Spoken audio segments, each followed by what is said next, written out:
What's the most time efficient way to learn to speak a language?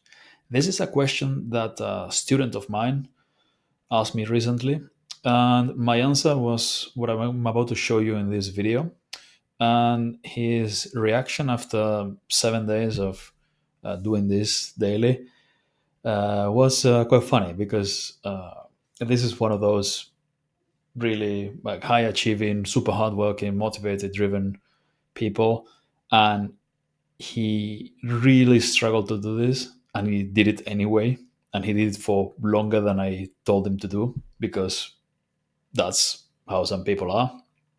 um, but basically he was like, yeah, that thing just kills me, like I'm drained afterwards, uh, but it works. And the exercise is very simple. If you go to, you know who Andrew Huberman is, right? If you go to his videos, if you watch his interview with Carl Newport, he's a really interesting guy. He's written a bunch of really good books, and they talk about learning and the science of learning. And what both of them agree that is the best way to learn anything, and this is how the best students, doesn't matter medical students or law students, best universities, whatever, they all study this way. And this is active recall. And when it comes to language learning, active recall is very simple. You it should be content that you've already seen, right? You shouldn't do this with something unless you're already at an advanced level in the language.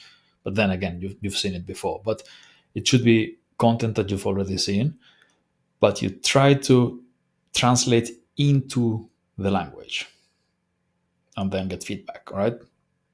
You try to produce the language and then you get corrected. You could argue that reading or listening to the language and trying to understand and then checking if you understood it or not is also active recall. You could say that, but that's only for comprehension. When it comes to improving your ability to produce language, you need to do it. You need to actually train your ability to you need to practice doing the ability you're training for, right? So if you want to improve your spoken fluency and also your accuracy, your ability to use complete sentences that are grammatically correct, you need to do something like this.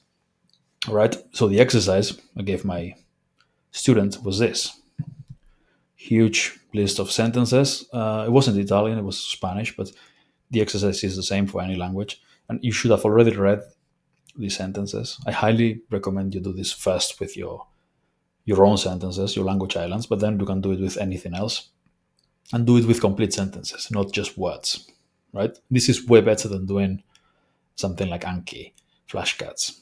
You could do it with flashcards, English into target language, but it's much more time efficient if you do it from a spreadsheet or from an ebook reader. Anyway, so basically, you read, you review it once, review the sentences, and then you read the sentences in English or in your native language, and you try to say them, you translate them into the target language, right? Like I lived in Germany for a couple of years. In Italian, that would be ho vissuto in Germania un paio d'anni. Ho vissuto in Germania per un paio d'anni. Okay, I got that one wrong. Ho anche vissuto nell'Austria. Ho anche vissuto in Austria. And you see that it's really good to get all these like little grammar things, especially for languages. English has very simple grammar compared to Romance languages. So this is really good to learn to use all of those, like little like the, le, the masculine, feminine, all that stuff from Romance languages much better. Otherwise, you might be saying it wrong forever. Even if you can communicate fluently and you can get your point across, like your grammar is all wrong, could still happen. But if you do this and then you constantly see where you're making your mistakes, if you do this exercise over and over, eventually you'll do it basically error free, right? And I haven't done this a lot with a lot of the languages, especially with a lot of the languages I've learned, Romance languages, because it's simply, if I learn a language to go on holiday, for example, I don't need to speak it perfectly. Just as long as I can have conversations, that's it. I don't really care about being perfect. So, for example, with Italian, I haven't done it much because it's just good enough. But anyway, let's do a little bit more. Uh, I worked in Romania for 8 months. Ho lavorato in Romania per 8 mesi. Ho lavorato in Romania per 8 mesi. Do you learn the language of each country? Hai imparato la lingua di ogni paese? Di ogni paese? See, I tend to say de because it's like de in Spanish, but this kind of stuff.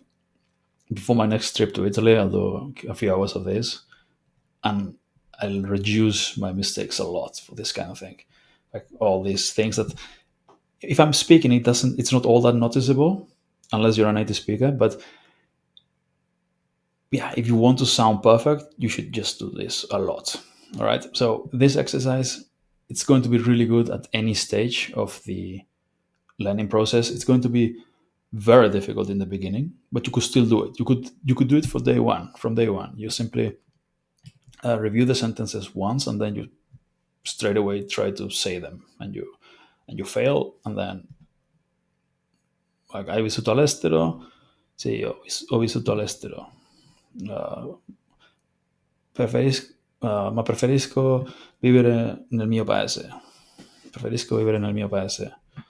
In quali paesi hai vissuto? In quali paesi hai vissuto? And you do it once, and then you do the same list again. And the second time, you get way more of them right, and then you do it again, and eventually, like this is this is hard work. It's brutal. You'll get very frustrated and tired by doing this. Maybe not frustrated. If you've got high tolerance to constantly being wrong, then no. But yeah, it's extremely effective when it comes to uh, two things. Well, in fact, three things: thinking in the language, forming complete sentences, so it helps your fluency. You're not just passively absorbing; you're constantly trying to come up with things to say. You're also saying them, so you work in developing muscle memory with your mouth as well.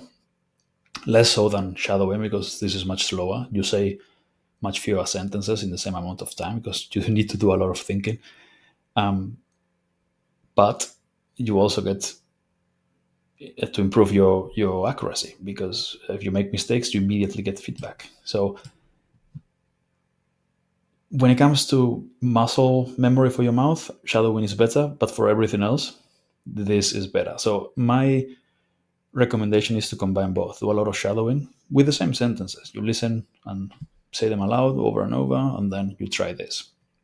And when you're doing this, yeah, it will be much harder. You'll go much more slowly, but this will help you then like retrieve all of this. This is retrieval practice, right? And one of the most important parts, probably the most important part of being fluent, is can you retrieve the information fast enough when you're with native speakers? Can you remember what you need to say fast enough? And if you just learn by listening or reading or watching stuff, probably not, because you haven't trained that much that particular skill. But if you constantly practice your ability to retrieve the information, you'll be much better at then coming up with things to say when you are in the presence of native speakers in real life, in the middle of a conversation, right?